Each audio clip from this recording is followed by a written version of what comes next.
Good morning, good afternoon and good evening everybody. Thanks for taking another look at one of these videos. This time around we've got a 2002 Hot Wheels Lancia Stratos.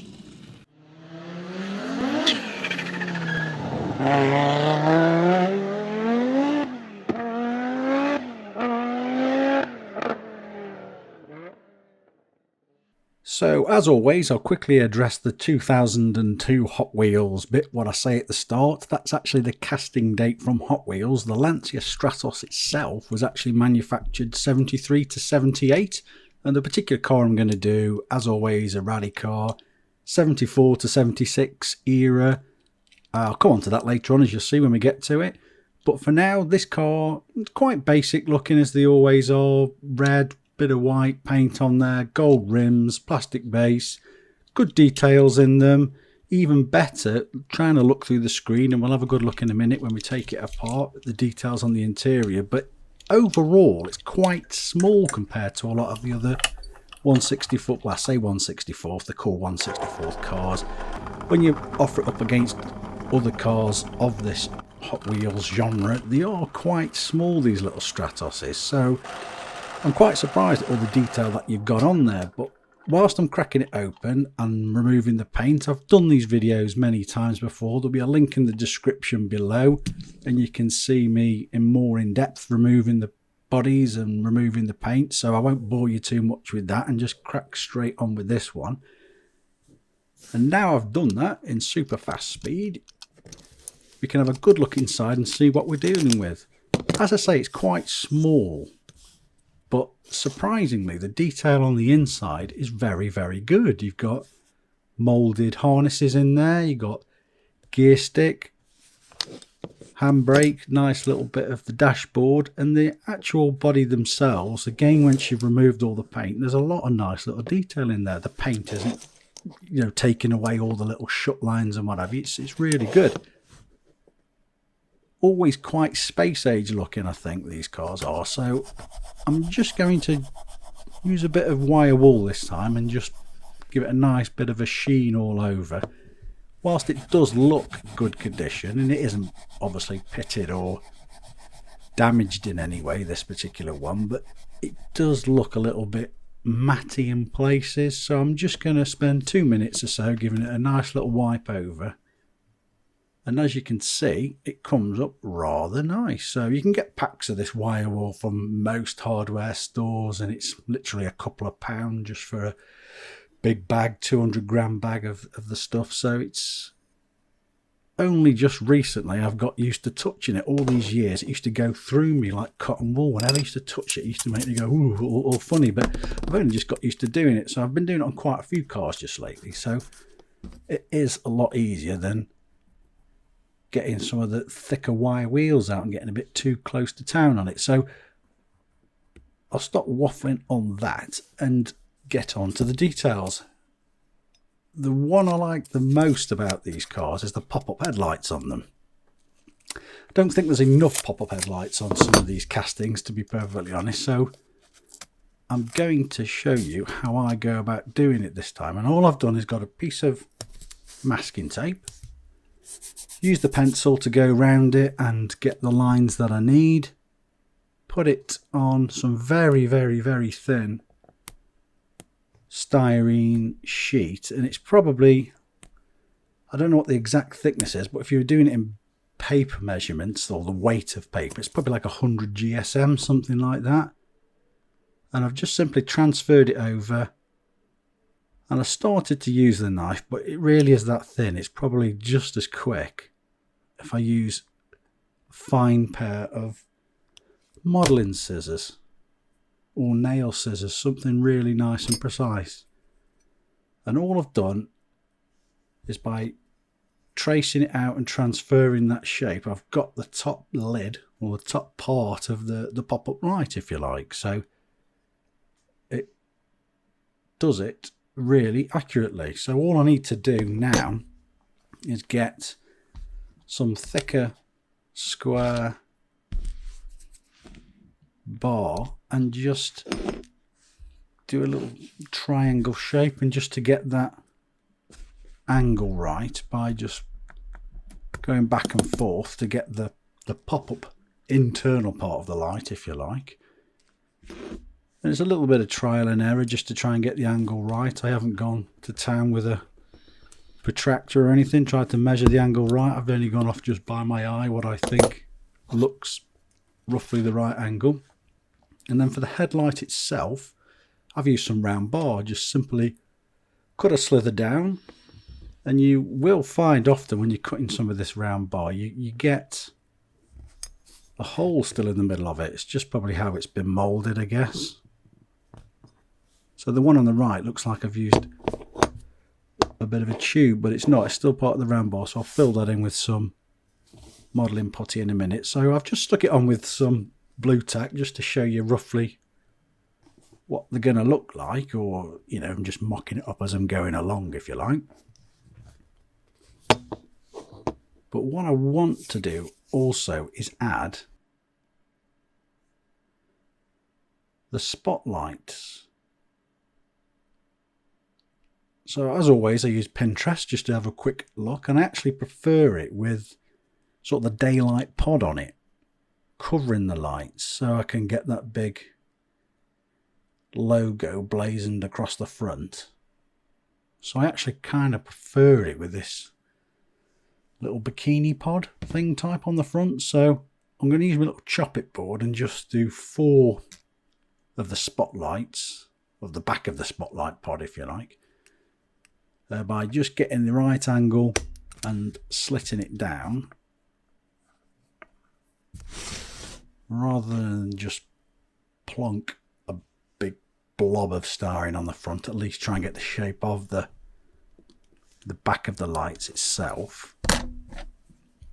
And I swear to God, I keep getting finer and finer on these cars, and my fingers are starting to run out of picking these damn things up, to be honest. But what I need to do is make 4 of these, and then across the front I'll just simply bond them all together with a flat sheet just to replicate that daylight part. And I was sort of toying with the idea whether to do a safari version this time on this, but as I have got another couple of these lying around, I think I'm going to start with a tarmac spec, or a loose gravel spec, I suppose,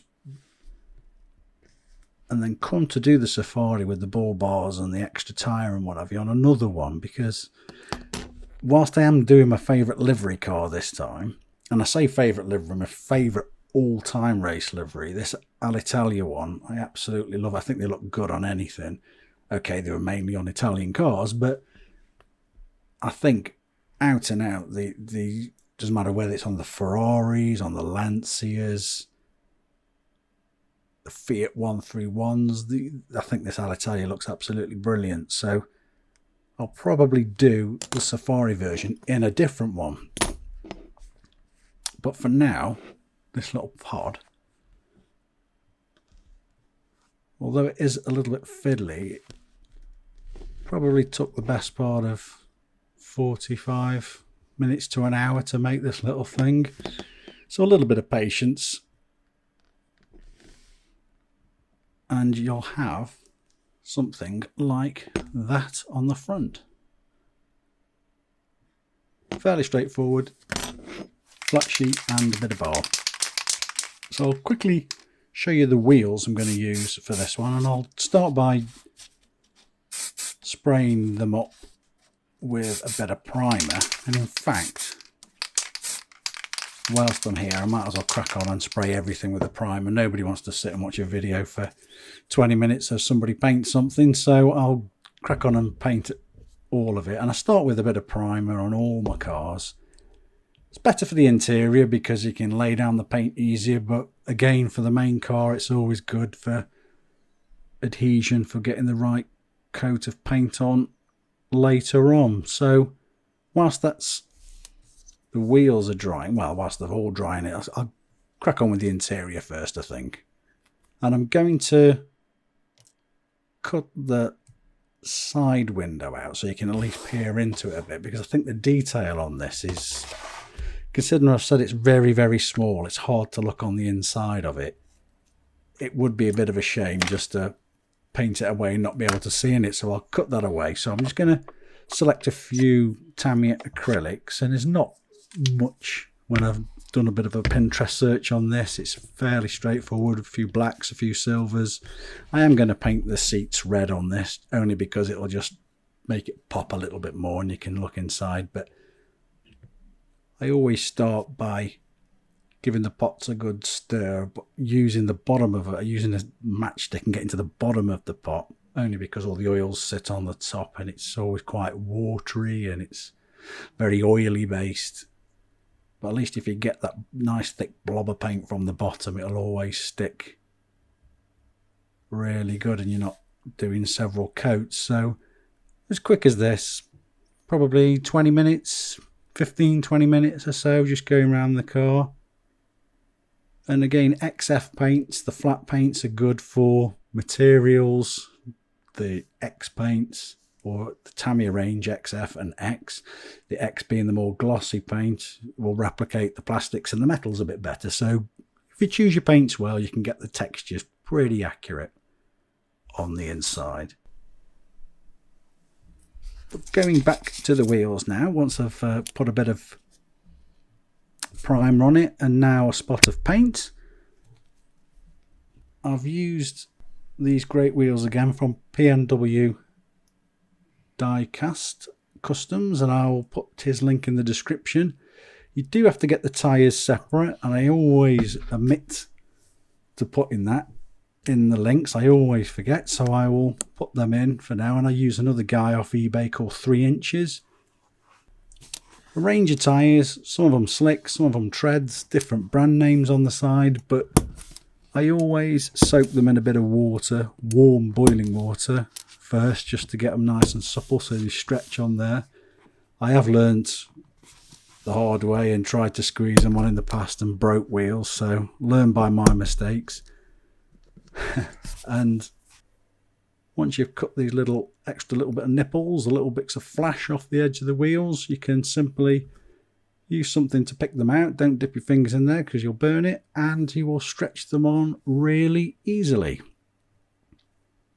And these are a great replica wheel, forge line replicas, and it'll suit, well, I think it suits the car absolutely spot on this time.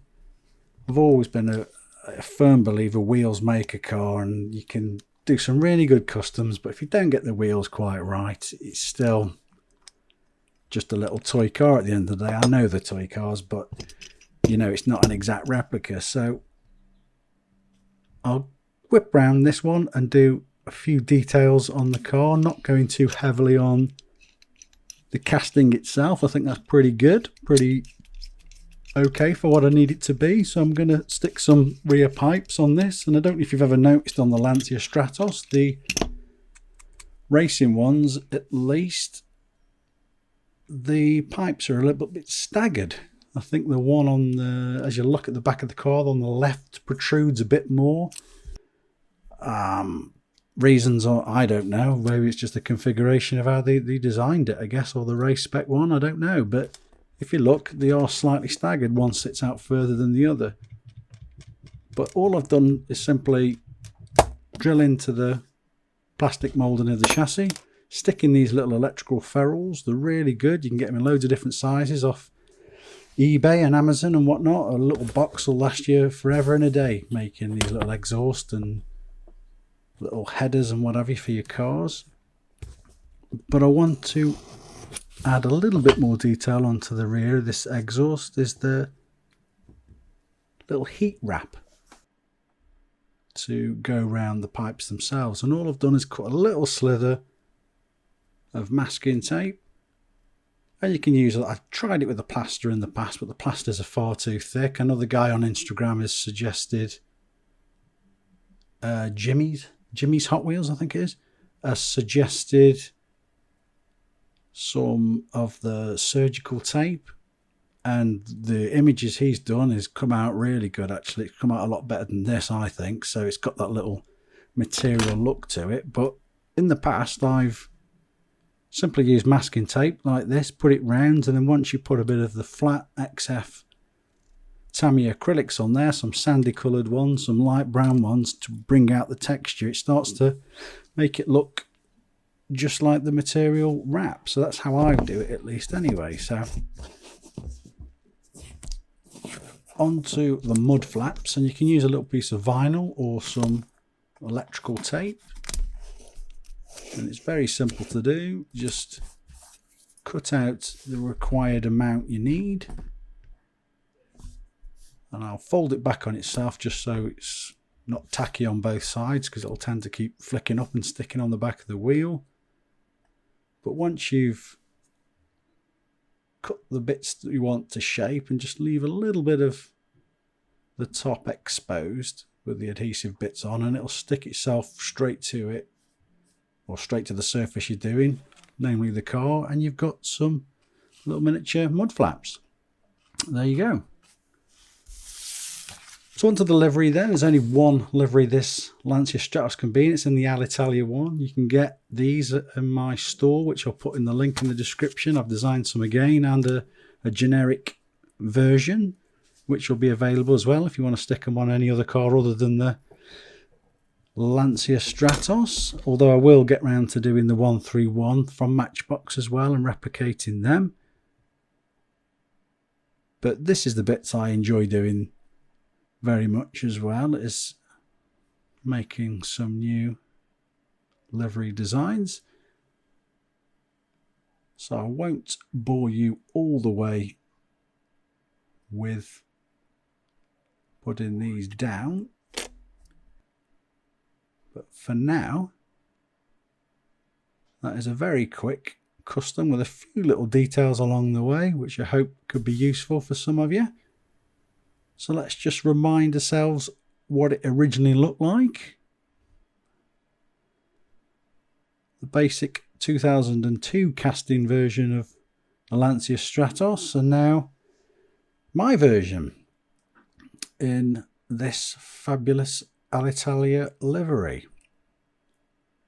And it's got them great forge line replica wheels on there from PNW Diecast Customs.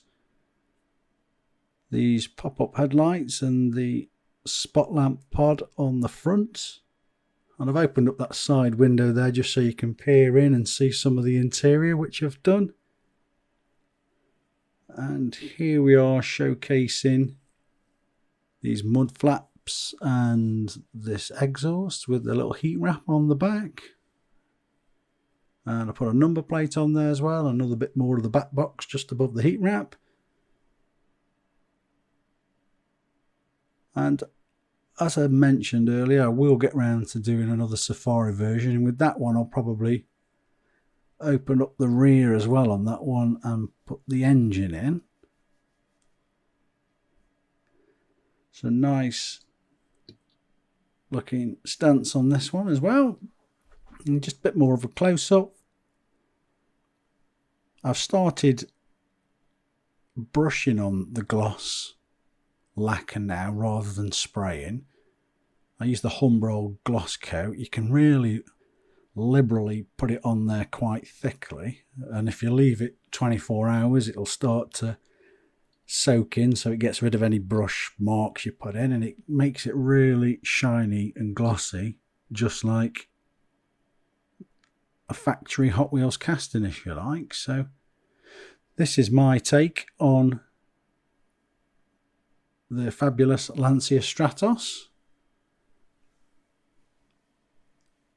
I hope you all like it. I think it's one of the, even though it's quite basic with the mods I've done on this one, it's actually turned out one of my favourites. But there again, I am a rally fan. I do like the Group B era, I do like the 70s and 80s rallying, so that is my version of it.